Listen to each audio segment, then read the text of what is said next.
एक नदी के किनारे एक जामुन के पेड़ पर एक बंदर रहता था। उस पेड़ पर बहुत ही मीठे मीठे जामुन लगते थे। एक दिन एक मगरमच्छ खाना तलाशते हुए पेड़ के पास आया। बंदर ने उससे पूछा तो उसने अपने आने की वजह बताई। बंदर ने बताया कि यहाँ बहुत ही मीठे जामुन लगते हैं और उसने वो जामुन मगरमच्छ को दिए। उसकी मित्रता नदी में रहने वाले मगरमच्छ के साथ हो गई। वो बंदर उस मगरमच्छ को रोज खाने के लिए जामुन देता रहता था। एक दिन उस मगरमच्छ ने कुछ जामुन अपनी पत्नी को भी खिलाए। स्वादिष्ट जामुन खाने के बाद उसने ये सोचकर कि रोजाना ऐसे मीठे फल खाने वाले का दिल भी खूब मीठा होगा, उसने अपने पति से कहा कि उसे उस बंदर का दिल चाहिए और वो इसी जिद पर अड़ गई। उसने बीमारी का बहाना बनाया और कहा कि जब तक बंदर का कलेजा उसे नहीं मिलेगा वो ठीक नहीं हो पाएगी।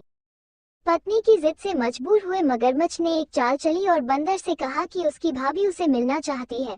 बंदर ने कहा कि वो भला नदी में कैसे जाएगा। मगरमच्छ ने उपाय सुझाया कि वो उसकी पीठ पर बैठ जाए ताकि सुरक्षित उसके घर पहुंच जाए। बंदर भी अपने मित्र की बात का भरोसा कर पेड़ से नदी में कूदा और उसकी पीठ पर सवार हो गया।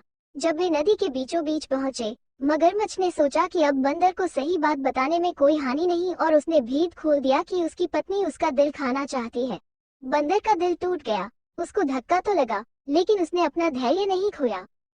बंदर तपाक से बोला, ओह मेरे मित्र, तुमने ये बात मुझे पहले क्यों नहीं बताई, क्योंकि मैंने तो अपना दिल जामुन के पेड़ में संभाल कर रखा है।